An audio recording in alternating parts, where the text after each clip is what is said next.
الأنهار ذلك الفوز الكبير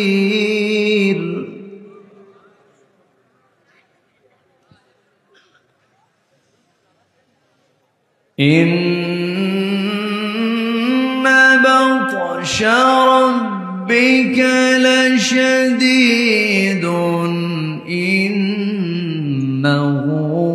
هو يبدئ ويعيد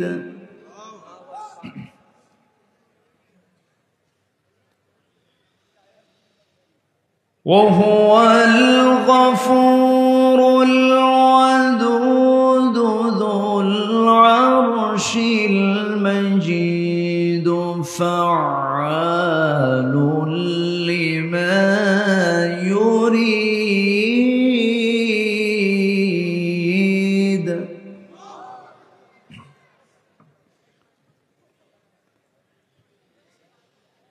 هل أتاك حديث الجنود فرعون وثمود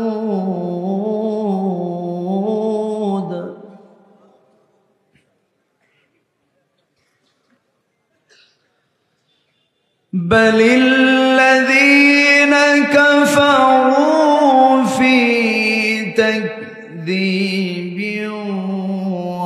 والله من ورائهم محيط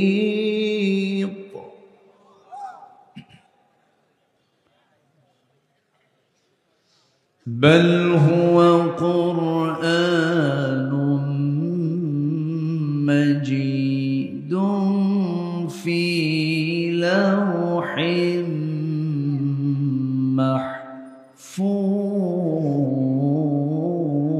محفوظ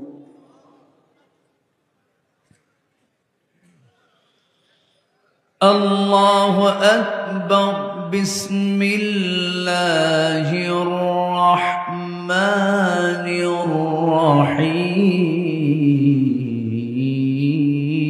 الرحيم إن الله وملائكته يصلون على النبي يا أيها الذين آمنوا صلوا عليه وسلموا تسليما اللهم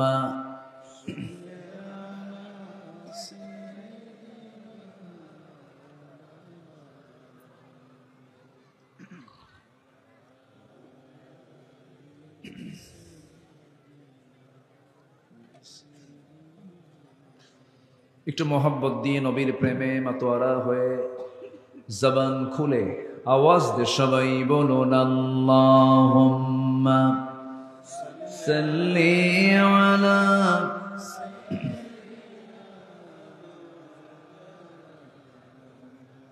ওয়া আলা আলি সাইয়্যিদিনা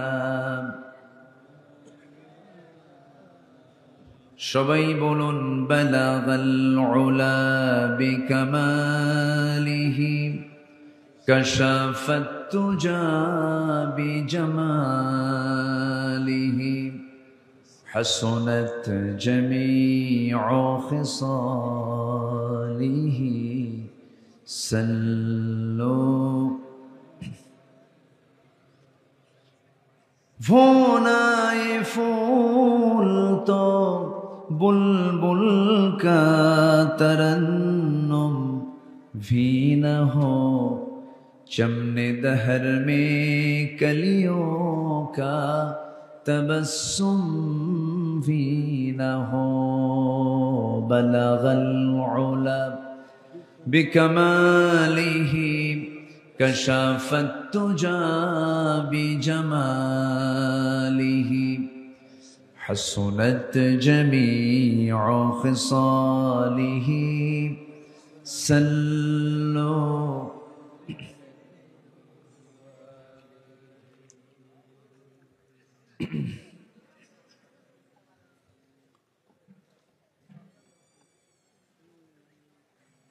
খুলনা অঞ্চলের যশোর জেলার ঝিকরগাছা উপজেলার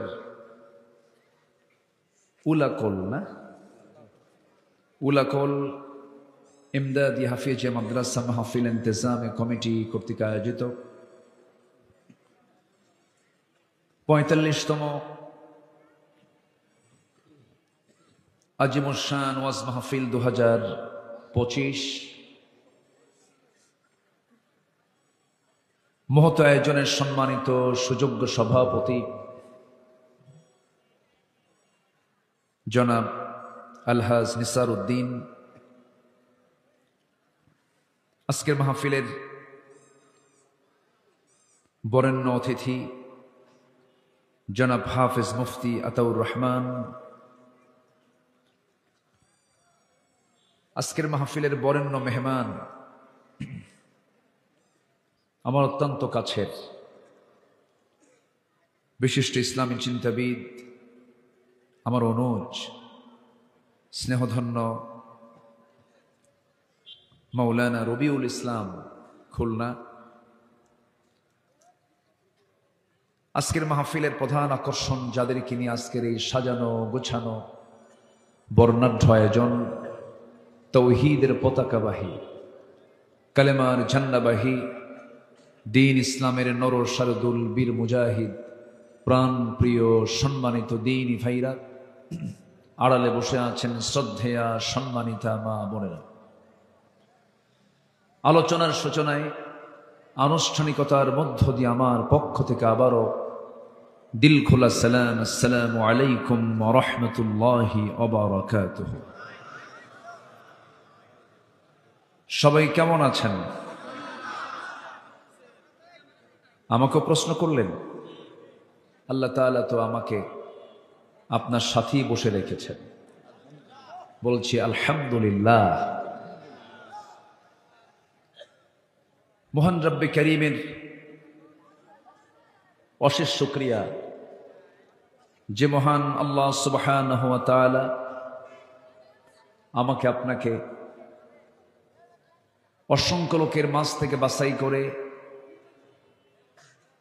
কোরআনের এই ফুল বাগানে শামিল হয়ে এই অশেষ কল্যাণের ভাগী হওয়ার তৌফিক যে মহান প্রভু করে দিলেন, সেই জাল্লা শানুহুর দরবারে আমরা সবাই লাখ কোটি শুকরিয়া আদায় করছি। মুহাব্বাতান জোড়ালো কণ্ঠে বলে উঠছি আলহামদুলিল্লাহ। আবারও বলছি আলহামদুলিল্লাহ। চিৎকার মেরে বলছি আল্লাহুম্মা ইন্নী আসআলুকা আল হুদা ওয়াত তুকা ওয়াল আফাফা ওয়াল গিনা। সবাই বলি আল্লাহুম্মা আইন্নি আলা যিকরিকা ওয়া শুকরিকা ওয়া হুসনি ইবাদাতিকা। আমরা আল্লাহ তাআলার শুকর আদায় করে নিলাম। আমার আগে যিনি কথা বলেছেন খুব সুন্দর করে হৃদয়ের সকল দিক উজাড় করে অত্যন্ত প্রণবাঞ্জল ভাষায়, প্রাঞ্জল ভাষায়, মাঝে মাঝে সঙ্গীতের কিছু ফ্লেভার দিয়ে সুন্দর সুন্দর কথা তিনি বলেছেন। আমি শেষ ক্লাসে ভাঙ্গাচুরা কিছু কথা বলতে চাচ্ছি, আমাকে সময় দেওয়া যাবে তো? কারো কোনো আপত্তি নেই? জোরে বলি ইনশাআল্লাহ। আমি কিন্তু মাহফিল আলোচনায় উঠতে একটু দেরি করে ফেলেছি। যদি একটু শেষ করতে দেরি হয় কষ্ট হবে না তো? আমি প্ল্যান করেছিলাম বড় জোর 10:15 10:30 মধ্যে উঠব, কিন্তু কিছু আনুষ্ঠানিকতা ছিল, হাফেজদের দাস্তারবন্দি হলো, তাদের তেলাওয়াত হলো, গজল হলো, সবকিছুই তো প্রয়োজন আছে। এই 9 জন না 10 জন? 9 জন, জি বেজোর, আলহামদুলিল্লাহ। এদের মাথায় যখন আমি পাগড়ি পরাচ্ছিলাম তখন মনে হচ্ছিল যে এই সন্তানগুলোর বাপ মা যে কত বড় ভাগ্যবান। আলহামদুলিল্লাহ বলবেন না? কত বড় সৌভাগ্য হলে পরে হাফেজের বাবা হওয়া যায়, হাফেজের মা হওয়া যায়। আবার এই চান্সটা আমার এই ভাইজান নিয়েছেন, আবার প্রত্যেক হাফেজের হাতে আবার 1000 টাকা করে দিয়েছেন। হ্যাঁ, আপনি দিয়েছেন না? মাশাআল্লাহ। মালয়েশিয়া থাকেন?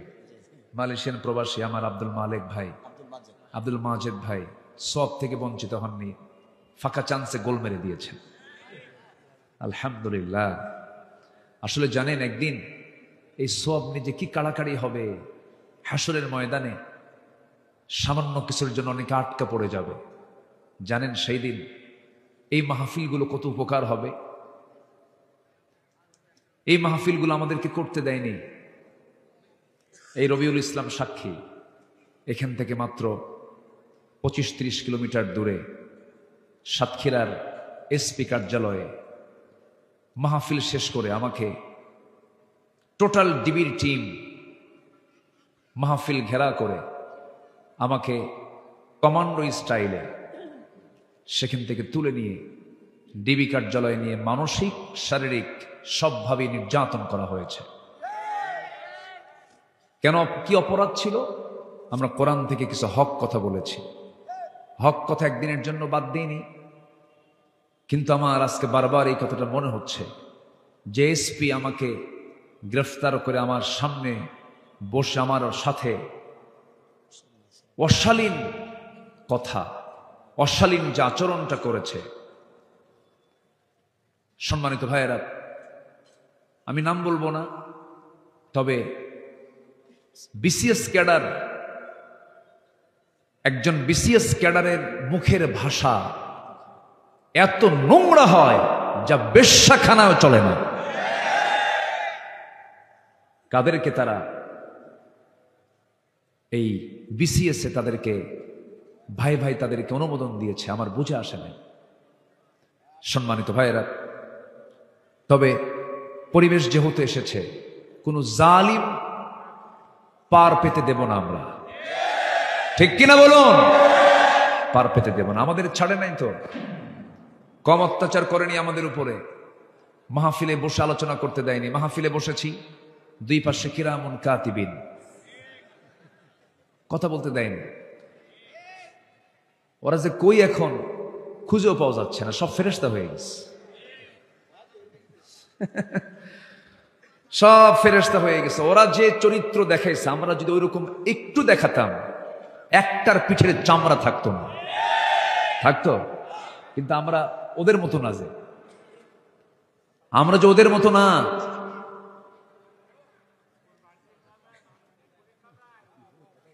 যে শুনেছি, কথা শুনেছি তো।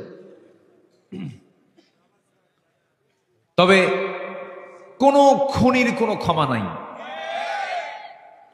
কোন খুনিকে ক্ষমা করা যাবে না। অনেক কথা আছে, আস্তে আস্তে করে বলবো। আমাকে সময় দিচ্ছেন তো নাকি? ইনশাআল্লাহ। আমরা ফেল করতে চাই না পাশ করতে চাই? বলেন বলেন, ফেল করতে চাই না পাশ করতে চাই? আমরা সাইয়েদনা ইব্রাহিম আলাইহিস সালাতু ওয়াস সালামের সন্তান। ইব্রাহিম পরীক্ষায় পড়েছেন, ফেল করেছেন না পাশ করেছেন? পাশ করেছেন। আল্লাহ রাব্বুল আলামিন বলেন, وَإِذِ ابْتَلَى إِبْرَاهِيمَ رَبُّهُ بِكَلِمَاتٍ فَأَتَمَّهُنَّ। নবী, আপনি সেই সময়ের কথা স্মরণ করুন যখন আমি ইব্রাহিম আলাইহিস সালাতু ওয়াস সালামকে অনেকগুলো পরীক্ষা করেছিলাম। প্রত্যেকটা পরীক্ষায় তিনি ফার্স্ট ক্লাস ফার্স্ট হয়েছিলেন, কখনো ফেল করেন নাই। জোরে বলি সুবহানাল্লাহ। কি একে একে ডাকে কেন? কি সমস্যা? ও খাও নাই, পেটে টান লাগছে? এত বড় বডি, ওটা খাওয়া লাগে? খাওয়ার দরকার আমাদের? গোটা শরীর জুড়ে কয়েকশোটা গোস্ত আছে। এই সিটটা ফাঁকা কেন? আসেন, একজন বসেন, সামনের কাতার পূরণ করুন, কাতার সোজা করুন। ঠিক আছে না? বসুন। ওরে ফারুক ভাই না? ফারুক নাম না আপনার? কতদিন পরে দেখা হলো বলেন তো? কতদিন পরে দেখা হলো বলেন? 20 বছর পর মাত্র। কত বছর পর? 20 বছর। মাশাআল্লাহ, 20 বছর। বুঝতে পারতেছেন তো? 20 বছর আগে কি এলাকার নাম আপনার? কুমরি। কুমরিতে মাহফিল ছিল। আমি প্রথম এলাকায় সফর আসি হলো, ওই এলাকার নাম মুখস্থ করতে আমার বহু সময় লাগছে, বাগাচাড়া। এটা মুখস্থ হতো না, বুঝলেন? খালি বলতাম বাগাচাড়া বাগাচাড়া বাগাচাড়া। এরপর এখন মুখস্থ হয়ে গেছে। আরেকটা হলো, না না না, ওটা তো সহজ নাম, ব্রজ বক্সা। আসান একটা নাম আছে না? কঠিন নাম। ব্রজবক্স মুখস্থ করতে যতক্ষণ লাগবে তার আগে সূরা ফিল মুখস্থ হয়ে যাবে। এই এলাকায় আসছিলাম, অনেকদিন পর ভাইজানের সঙ্গে আবার দেখা হলো। বেঁচে থাকলে দেখা হয়, আলহামদুলিল্লাহ। মাদ্রাসা ভালো চলছে তো? মাশাআল্লাহ। তো আমরা ফেল করতে চাই না পাশ করতে চাই? আমার আব্বা ফেল করেছেন না পাশ করেছেন? আমাদের জাতির পিতা। জাতির পিতা কে? এটাও তো গলা চিপে ধরছিল। জাতির পিতা না গলা চিপে ধরছিল না? কি মনে নাই আপনাদের? মনে নাই? বলুন তো সবাই, জাতির পিতা কে? আরো জোরে, আরো জোরে, আরো জোরে। এখানে ভাগ বসান যাবে না তো? ওরা এখানেও ভাগ বসাইছিল। আল্লাহ রাব্বুল আলামিন জাতির পিতার সিলেকশন দিয়েছেন বহু আগে, কারণ পরীক্ষায় পাস না করলে তো জাতির পিতা হওয়া যাবে না। ক্বালা ইন্নী জাইলুকা লিন্নাসি ইমামা মিল্লাতা আবিকুম ইব্রাহিম হুয়া সাম্মাকুমুল মুসলিমিন। জোরে বলুন আল্লাহু আকবার। তোমাদের জাতির পিতা কেউ হতে পারে না। তোমাদের জাতির পিতা একজন, যাকে আল্লাহ সিলেকশন দিয়েছেন। মিল্লাহ মানে জাতি, আবিকুম মানে তোমাদের পিতা, মিল্লাত আবিকুম ইব্রাহিম তোমাদের জাতির পিতা আমি আল্লাহ বানা দিয়েছে একজনকে, তিনি হচ্ছেন ইব্রাহিম। কত পরীক্ষা তার জীবনে আসছিল, কম বেশি সবার জানা আছে। প্রত্যেকটা পরীক্ষায় তিনি পাশ করেছেন বলে আল্লাহ পাক তাকে জাতির পিতা বানায় দিয়েছে। আমরা যে খাতনা করি, এটা কোন নবীর সুন্নত বলেন? বলেন, আমার নবীর খাতনাই হয় না। আল্লাহ পাক তাকে জন্ম থেকে খাতনা করে তুমি দুনিয়াতে পাঠায় দিয়েছে। জোরে বলে সুবহানাল্লাহ। আর তাহলে মূল খাতনা করেছেন কোন নবী? তাহলে এটা কোন নবীর সুন্নাহ বলেন? হ্যাঁ, জাতির পিতা হওয়ার তো কিছু তো হিস্টোরি থাকতে হবে তো। ওনার বয়স যখন 80 বছর, কত বছর? 80 বছর। আল্লাহ বললেন, ইব্রাহিম তোমার একটা কাজ বাদ আছে। কি? খাতনা করা। কি করা? কত বছর বয়সে বলেন তো? এই 80 বছর বয়সে খাতনা করা কি সহজ কাম? এটাও তো ছোটখাটো একটা পরীক্ষা। ছোটবেলায় যখন আমাদের 8-9 বছর বয়স হয়েছে, তখন আমাদের গার্জিয়ানরা, আব্বা আম্মারা ধরে নিয়ে অপারেশন করে দিয়েছেন, খাতনা করে দিয়েছেন। এটা মনে না থাকতেই হয়ে গেছে, ছোটবেলায় হয়ে গেছে। কিন্তু 80 বছর হয়ে গেছে বয়স। এই 80 বছরের বয়সে এসে বলা হলো, তোমার একটা কাজ বাদ পড়েছে, কারণ তুমি জাতির পিতা, এই কাজটা তোমাকে করতে হবে, খাতনা করতে হবে। এখন বলেন, এই বুড়ে বয়সে তার লুঙ্গি কি অন্য কেউ খুলে দেবে? আস্তে কর, অন্য কেউ খুলে দেবে? সতর তো অন্য কেউ দেখতে পারবে না। তিনি বলছেন, আল্লাহ এই বুড়ে বয়সে আমি কি করব? আল্লাহ বললেন, তোমার খাতনা তুমি নিজেই করো। এখন বলেন, এই কাজটি কি সহজ কাম? বিশাল কাজ। কিন্তু সহি বর্ণনা, এটা সহি, একদম সহি রাওয়ায়াত। ও যে কাটতো আগে, এখন তো মেশিন দিয়ে কাটে। বগলের নিচে থুয়ে ওই কাঠ যে কাটে, ওটা কি বলে এলাকায়? 22। হ্যাঁ, 22লা না কি বলে এটা? 22 বলে। এই 22 জাতীয় একটা কাঠ কাটার যন্ত্র তিনি হাতে নিলেন, আড়ালে চলে গেলেন, নিজেরটা নিজেই সাইজ করলেন, নিজেরটা নিজেই সাইজ করলেন। ওই যে শুরু হলো, হ্যাঁ, ওই যে শুরু হলো এই সুন্নাত ইব্রাহিম। আজও আছে না নাই? জেনে খুশি হবেন, পার্শ্ববর্তী দেশ আমাদের হিন্দুস্তান, ওরা কি সাইজ করে? ওরা বলে যে না, সৃষ্টিতে হাত দেওয়া যাবে না, সৃষ্টিতে হাত দেওয়া যাবে না। কিন্তু মেডিকেল সায়েন্স বলে দিল যে অধিকাংশ ভারতীয় পুরুষদের তারা যৌন রোগ আক্রান্ত হচ্ছে। এটা ফলশ্রুতিতে শেষ পর্যন্ত বলল, মুসলমান হও আর না হও, অন্তত কাইটা সাইজ হয়ে যায়। কথা বোঝেন নাই? ইসলাম যেটাই দিয়েছে সেটাই কল্যাণ, যেটা দিয়েছে সেটা কি কল্যাণ। আমার বন্ধুগণ, আমরা এমন একটা কিতাবের আমরা আলোচনা শুনতে এসেছি যে কিতাবের আলোচনার শুরু হবে কিন্তু শেষ কখনো হবে না। আনলিমিটেড আলোচনা, সীমাহীন আলোচনা, সীমাহীন গবেষণা। সেই বিশাল দরিয়া থেকে সামান্য কিছু কথা বলতে চাচ্ছি। সূরাতুল বুরুজ থেকে। সূরাতুল বুরুজ মক্কায় নাজিল হওয়া একটা সূরা। শেষের দিক থেকে কয়েকটা আয়াতে কারিমা আমি তেলাওয়াত করেছি। জান্নাত কাদের জন্য হবে, জান্নাত কোন কোন বান্দারা পাবে এবং কোন কোন বান্দারা সফল হতে পারে, সফলতার দিকগুলো মহান রব্বুল আলামিন এখানে তুলে ধরেছেন। সূরার নাম কি বলুন সবাই? বুরুজ মানে কি? হ্যাঁ বলেন? গ্রহরাজি। হ্যাঁ, গ্রহরাজি বুরুজ। এই বুরুজ শব্দটা আল্লাহ রাব্বুল আলামিন আরেকটা সূরার মধ্যে প্রয়োগ করেছেন। মহান রব্বুল আলামিন বলেন, তাবারাকাল্লাযী জাআলা ফিস সামাই বুরুজান ওয়া জাআলা ফীহা সিরাজান ওয়া কমারাম মুনীরা। জোরে বলুন আল্লাহু আকবার। অতীব বরকতময় সেই মহান প্রভু, যিনি আকাশে বহু গ্রহরাজি সৃষ্টি করেছেন, তাতে রেখে দিয়েছেন প্রদীপ্ত সূর্য এবং আলোকিত চাঁদ। এমন বিশাল বড় আকারের পরিচয় একমাত্র যিনি দিতে পারেন তিনি আমার কে? জোরে বলুন, তিনি আমার কে? আল্লাহ তেমন পরিচয়টা দিতে পারেন।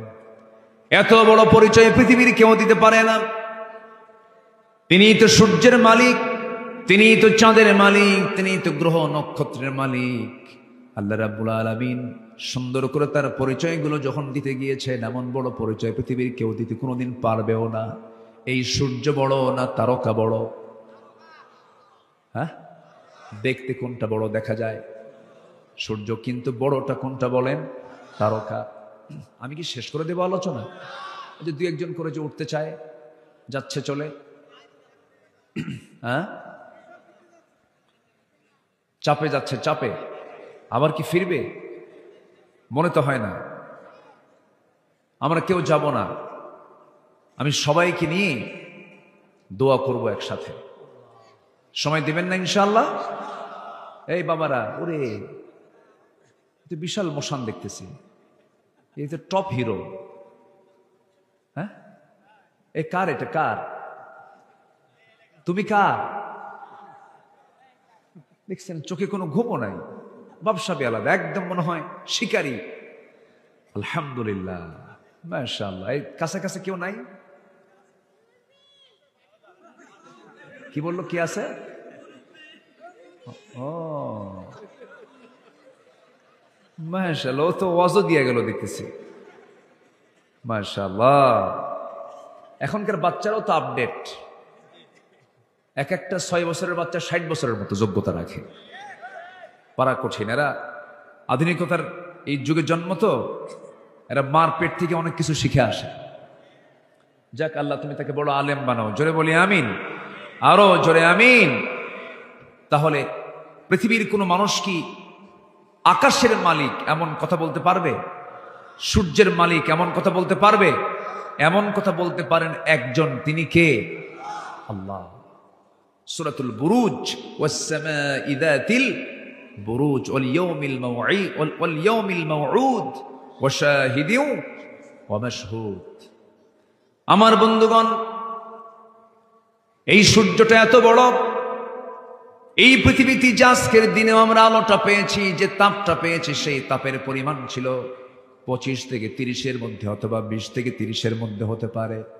কিন্তু জেনে আশ্চর্য হবেন, সূর্যের যে আভ্যন্তরীণ তাপমাত্রা, সূর্যের ভিতরে যে তাপমাত্রা, এই তাপমাত্রার পরিমাণ হলো 15 মিলিয়ন ডিগ্রি সেলসিয়াস।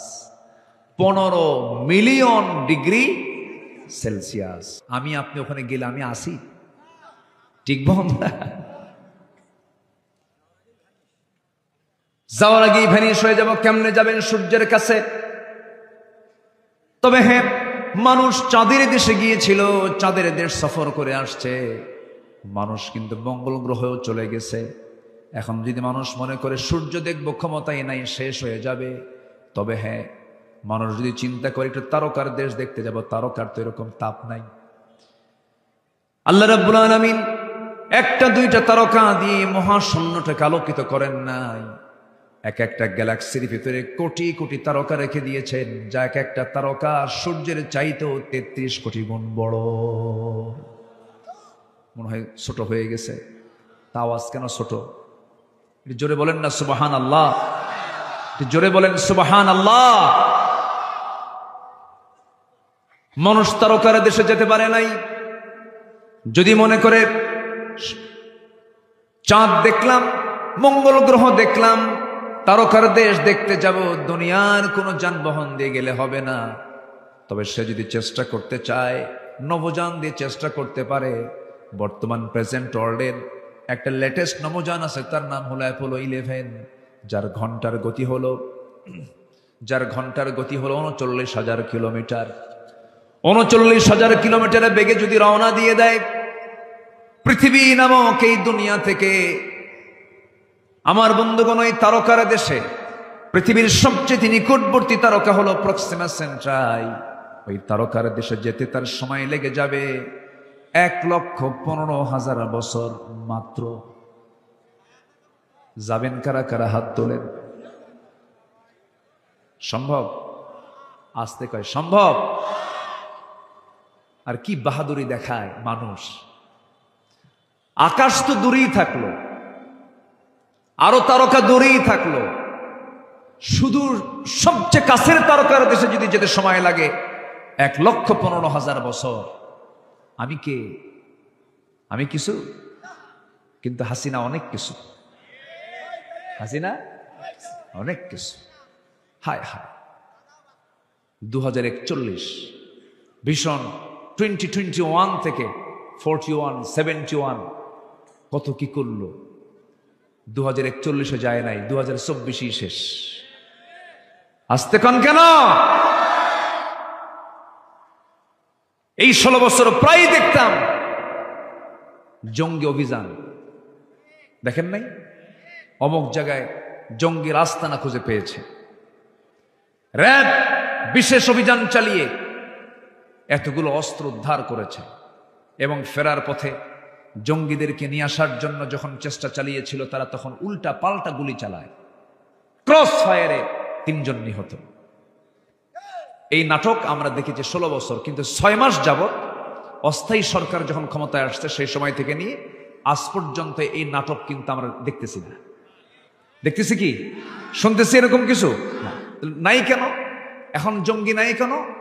এই নাটকটা যে চলেছে, যে চালিয়েছেন, ওই জঙ্গি নাটকের নাট্যকার, প্রডিউসার এখন দিল্লি গিয়ে বসে আছে, ঠিক কিনা? অনেক কিছু করেছে। সম্মানিত ভাইয়েরা, এদেশের আলেমদের উপরে যে অমানবিক নির্যাতনগুলো করা হয়েছে, আমরা সুস্পষ্ট ভাষায় জানান দিতে চাই, আল্লামা সাঈদী সহ যত আলেমদেরকে এই দুনিয়া থেকে যাদেরকে বিদায় করা হয়েছে, বিশেষ করে আল্লামা সাঈদীকে চিকিৎসার নাম করে জেলখানা থেকে হসপিটালে নিয়ে পয়জনিং করে ইনজেকশন পুশের মধ্য দিয়ে তাকে পরিকল্পিত নাটক তৈরি করে হত্যা করা হয়েছে। তাফসীর মাহফিলের এই প্ল্যাটফর্ম থেকে সুস্পষ্ট ভাষায় জানান দিতে চাই, অবিলম্বে ওই কুলাঙ্গারদের খুনিদের ধরে চূড়ান্ত শাস্তি নিশ্চিত করা হোক। এ মতের পক্ষে রাজি আছেন কারা কারা? হাত উঁচু করে দেখান মুসলমান।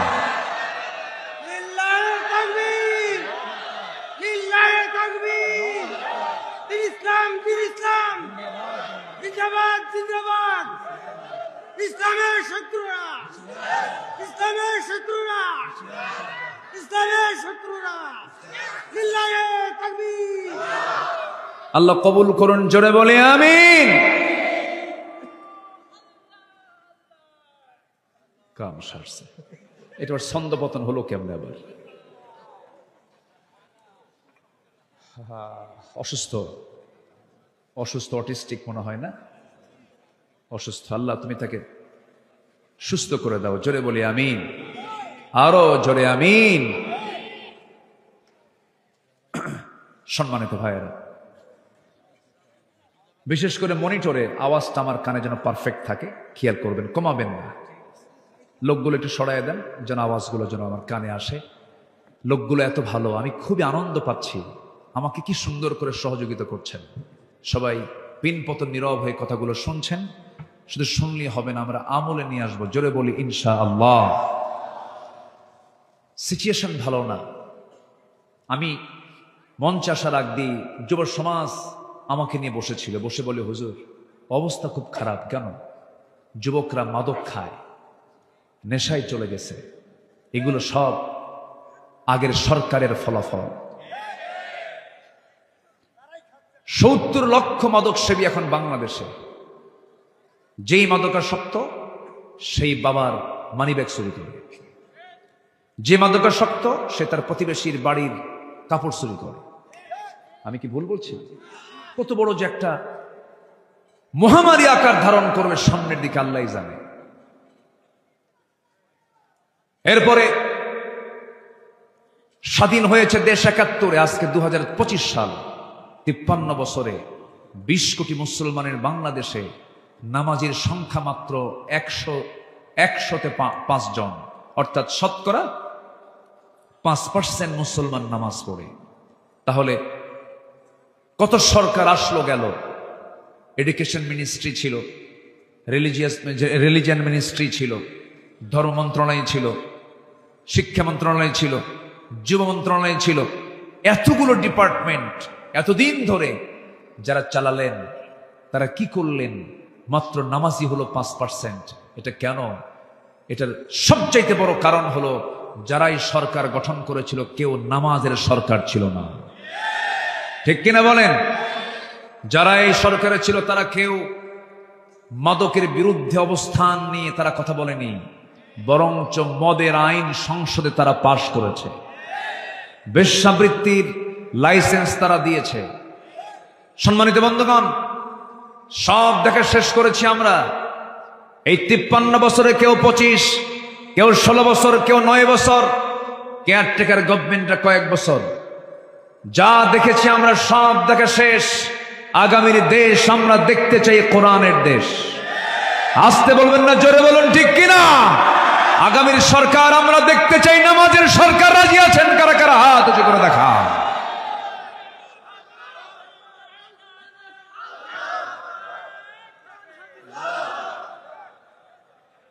আল্লাহ কবুল করুন, জোরে বলি আমিন, আরো জোরে বলি আমিন। সবাই কি জান্নাতে যেতে চান না ভাই? সবাই কি জান্নাতে যেতে চান? জাহান্নামে যাওয়ার 1 নম্বর কারণ কি বলুন তো? জাহান্নামে যাওয়ার 1 নম্বর কারণ কি বলুন? বলুন, নামাজ। তাহলে যে দল, যে নেতা, যে দেশের আইন আমাকে জাহান্নামে যাওয়ার 1 নম্বর কারণই আমাকে নির্দিষ্ট করে দিতে পারে না, জাহান্নাম থেকে বাঁচানোর জন্য চেষ্টা চালায় না, সেই দল আমার বন্ধু হতে পারে না, সেই ব্যক্তি আমার বন্ধু হতে পারে না, সেই সরকার আমার সরকার হতে পারে না, যে সরকার আমাকে জাহান্নাম থেকে বাঁচানোর জন্য ফিকির করে না। অথচ আল্লাহ রাব্বুল আলামিন কত আগে বলছেন। আল্লাহ রাব্বুল আলামিন বলেন, আল্লাযীনা مكناهم في الأرض أقاموا الصلاة وآتوا الزكاة وأمروا بالمعروف ونهوا عن المنكر ولله عاقبة الأمور جربون الله أكبر আমি যাদেরকে রাষ্ট্রীয় ক্ষমতা দেব রাষ্ট্র ক্ষমতায় বসা মাত্রই তারা 4টা দফা 4টা আইন তারা রাষ্ট্রে জারি করবে। নাম্বার 1, নামাজটাকে কায়েম করে ফেলবে। আজকে যদি নামাজ কায়েম হয়ে যেত, নামাজের সংখ্যা হতো 95%, বেনামাজি হতো মাত্র 5%। শুধু উল্টে যেত, শুধু বিধানটা কার্যকর নাই বলে আজকে সিচুয়েশন তৈরি হয়ে আছে। আমার বন্ধুগণ, সফল তো সেই যে বান্দা জান্নাতটা লাভ করতে পেরেছে। আমরা সফল হতে চাই না বিফল হতে চাই? সফল হতে চাই। 10টা পয়েন্ট আমি কথা বলতে চাচ্ছি, একটু কান লাগাবেন, মনোযোগ দিয়ে কথাগুলো শুনবেন। সূরা বুরুজের শেষের দিকে আল্লাহ রাব্বুল আলামিন বলেন, সফল কারা? নাম্বার 1 হলো যারা ঈমান আনবে, নেক আমল করবে। ইন্নাল্লাযীনা আমানু ওয়া আমিলুস সালিহাতি লাহুম জান্নাতুন তাজরি মিন তাহতিহাল আনহারু আল-আনহারু যালিকাল ফাওজুল কাবীর। জোরে বলুন আল্লাহু আকবার। আমি আসলে কষ্ট দিচ্ছি আপনাদের মনে হয়। আমার সামনে থেকে লোক উঠলে আমি আলোচনা হারায় ফেলি, জানেন, খুব খারাপ লাগে। একটু বসেন না ভাই, দয়া করে একটু বসেন। 1টা ঘন্টার সময় আমাকে দেন। কত রাত চলে যায়, কত কষ্ট করি আমরা। একটা লোক আমি আর দেখতে চাই না যে উঠে গেল। একটু বসো, একটু কাইন্ডলি বসো। আপনি যদি বসে থাকাতে কোরআন শোনার যদি পরিবেশটা সুন্দর থাকে, আপনি জানেন এই কোরআন আপনাকে সুপারিশ করে জান্নাতে নিতে পারে। একটু বসো। এখানে তো শয়তান নাই নাকি? আস্তে কয়, আজ থেকে শয়তান আছে না নাই? ওর কাজ তো করবেই, সে ওয়াসওয়াসা দিবে, অনেক কিছু করবে। শয়তান জান্নাতি চেনে আর বাগাসারা চেনে না।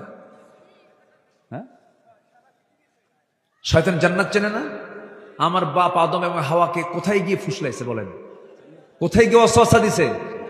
ফাওয়াসওয়াসা লাহুমা, দুজন কি জান্নাতে গিয়ে ওয়াসওয়াসা দিয়েছে। তো শয়তান যদি জান্নাতে গিয়ে আমার বাপকে ধরে, কি শার্শা জিগর গাছ এগুলো চেনে না শয়তান? আর এখানে তো চেনেই না নাকি? একটু বসেন, একটু বসেন।